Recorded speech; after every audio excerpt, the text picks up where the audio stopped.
तो जी, आज जिस टॉपिक के ऊपर हम बात करने वाले हैं वो है एक्सट्रीम 250R की बिल्ड क्वालिटी के बारे में। अब बिल्ड क्वालिटी को लेके सवाल ये होता है कि जिस प्राइस पॉइंट पे ये बाइक आती है, लाइक 1,80,000 एक शोरूम, तो उस प्राइस रेंज में इसके अंदर जो फंक्शंस आते हैं, जो फीचर्स आते हैं, वो किसी भी बाइक के लिए दे पाना लाइक नेक्स्ट टू इम्पॉसिबल है, लगभग नामुमकिन सी वाली चीज है। सेकंड, अगर ये सचमुच उस प्राइस रेंज में 1,80,000 की प्राइस रेंज में अगर आपको इतनी अच्छी पावर, इतनी अच्छी डिजाइन, इतनी अच्छी बिल्ड क्वालिटी दे रही है, तो कंपनी ने कॉस्ट कटिंग कहाँ की है? कहीं ना कहीं तो की है।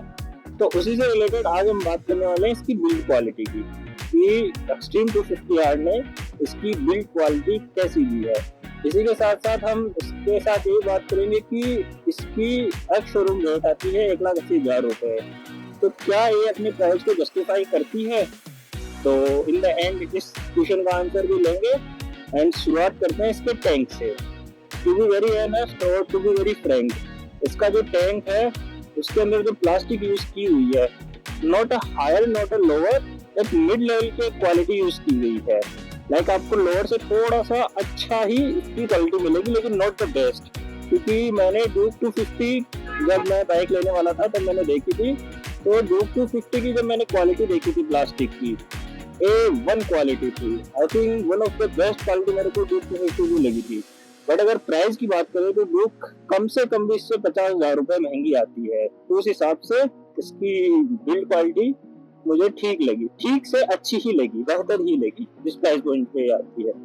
दूसरा, इसके बटन्स नो डाउट बहुत अच्छे हैं, बट जो इनके बटन्स में मेरे को प्रॉब्लम फेस करनी पड़ी, वो ये प्रॉब्लम फेस करनी पड़ी कि इसकी जो इंडिकेटर का बटन है, ये वाला जो बटन होता है, एक्चुअली में इसको जब भी इंडिकेट करता हूँ ना, जैसे राइट या लेफ्ट की तरफ भी मुझे जाना है, किसी भी साइड में मुझे जाना है, तो उसके बाद मैं उसका मिड का अगर वापस प्रेस करूंगा ना बटन, तो ये अटक जाता है, लाइक होता ही नहीं है, ये जैसे अटक जाता है किसी चीज में, या ऐसा होता है कि ये मान ही नहीं रहा, अंदर दब ही नहीं रहा है। पता नहीं किस रीजन की वजह से होता है, या स्पेशली मेरे का जो यूनिट है उसी के साथ ऐसा हो रहा है, आई डोंट नो। पर ये एक बड़ा इशू मेरे को फेस करना पड़ा था।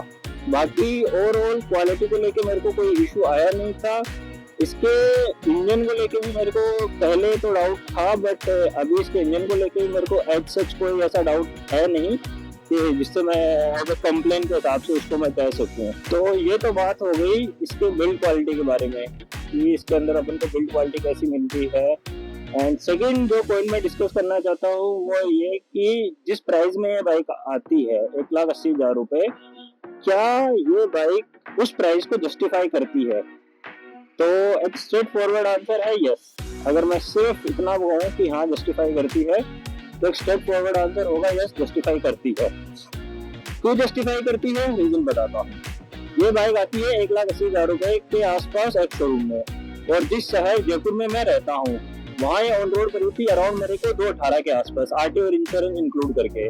सबसे पहली बात तो ये कि 250cc सेगमेंट में 2,18,000 में ऐसी कोई सी भी बाइक नहीं आती है जो 30 bhp का पावर और 25 न्यूटन मीटर का टॉर्क प्रोड्यूस करे।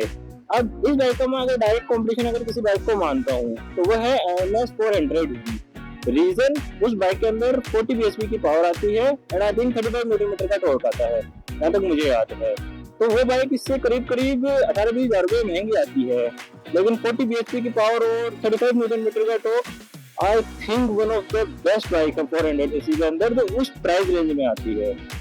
तो अब इस बाइक को लेने का मेरा सबसे बड़ा रीजन यही था कि एक तो बजट में आ रही थी, फर्स्ट तो बजट में आ रही थी, सेकंड इसका लुक बहुत अच्छा था, से थर्ड पॉइंट इसकी पावर बहुत अच्छी थी। तो 3 हायर कंसिडरिंग पॉइंट थे मेरे लिए, जिसकी वजह से मैंने इस बाइक को परचेज किया था। सो दैट क्वेश्चन जो था हमारा कि जिस प्राइस रेंज में बाइक आती है तो क्या अपने प्राइस को जस्टिफाई करती है, the answer is yes, straight forward yes. मैं कहूँगा कि अपने प्राइस को जस्टिफाई करती है, बहुत बेहतर तरीके से करती है। तो दैट्स इट गाइस, यही था आज के लिए।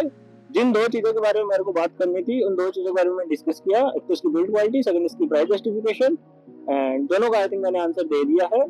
तो आई होप आपको वीडियो पसंद आई होगी। वीडियो पसंद आई तो प्लीज लाइक कीजिए, शेयर कीजिए एंड सब्सक्राइब कीजिए हमारे चैनल को।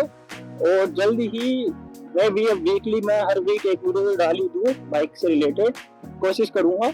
कि टाइम निकाल के मैं हर वीक एक वीडियो अपलोड कर ही दूँ। Till then stay happy, stay strong.